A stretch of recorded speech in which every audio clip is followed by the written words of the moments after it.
LeBron. Ding dong, call me on my phone. Nice tea, I look at my ping pong.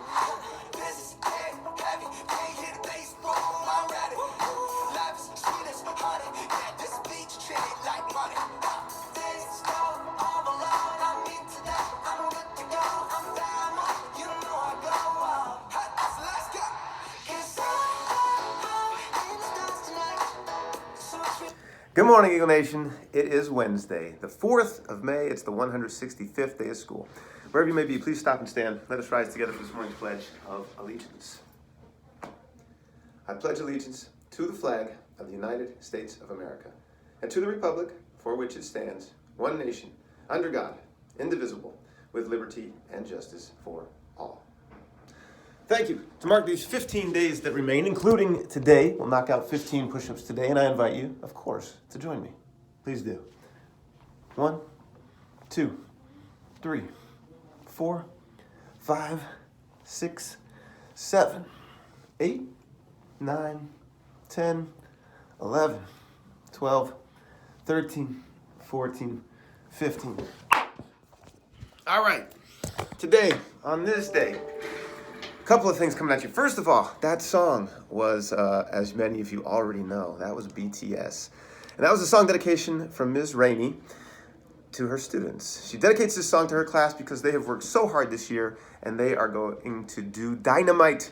That's the name of the song. Dynamite this week on their testing. You got this, cuties, she says.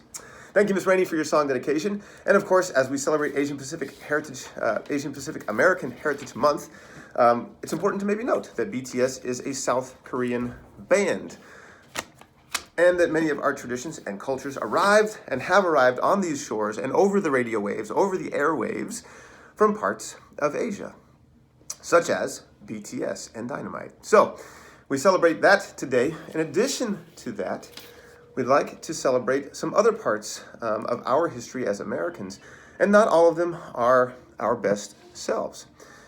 You may recall that part of the reason that Asian Pacific Heritage Month is celebrated in the month of May was because the first Japanese immigrants arrived here in the 19th century from Japan, and it happened during the month of May. It was on May 7th, in fact. What's important to note is that less than a century later, in the 1940s, the United States had established something known as Japanese American internment camps. I'm going to repeat that again, Japanese American internment camps. These are American people, right? These were Americans. But their heritage was from Japan. So over 127,000 United States citizens were imprisoned during World War II.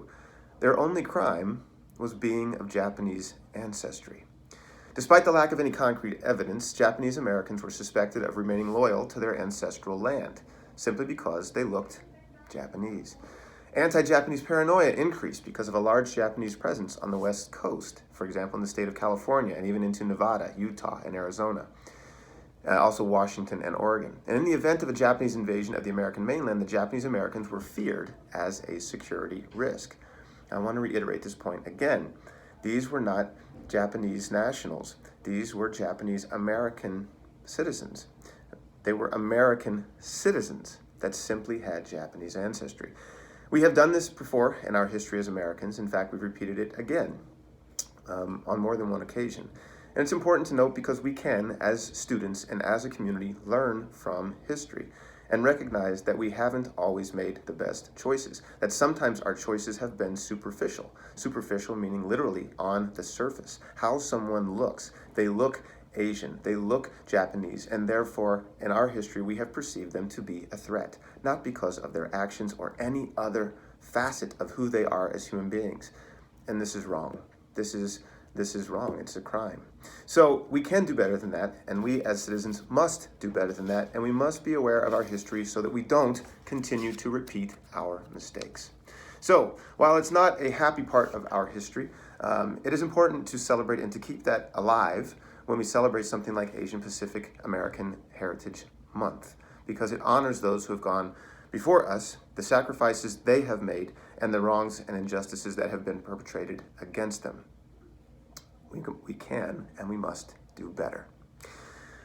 With that, let us move forward.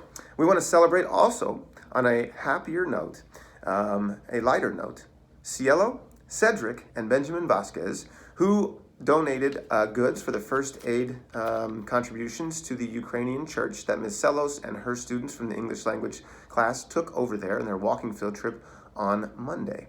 It's important to note that Europe, as we talk about Asian Pacific Heritage Month, Ukraine is situated as a part of Asia, but on the brink of Europe. It's kind of in Central Asia, located between the two.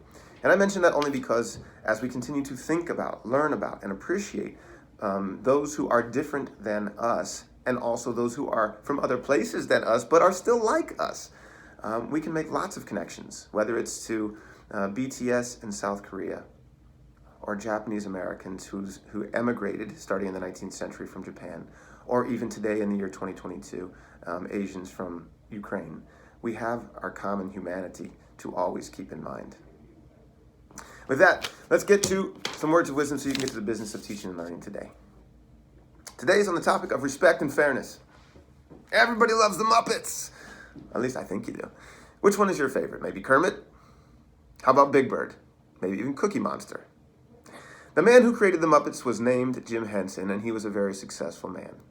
Those that knew him said he trusted people to be fair and honest with him. In turn, he was fair and honest with them. He told the truth and expected others to tell the truth. He treated others with respect and expected others to treat him with respect. Jim Henson treated others the way he wanted to be treated. That sounds like the golden rule, doesn't it? Today, let's remember this good man who brought so much joy into the world and always treat others the way we would like to be treated. With something to think about. Mask up today as needed. Then please increase your distance and stay healthy. We had 0 COVID cases from our pool testing yesterday. Then stay in your zones, put away your phones, and make it a great day or not. The choice is yours.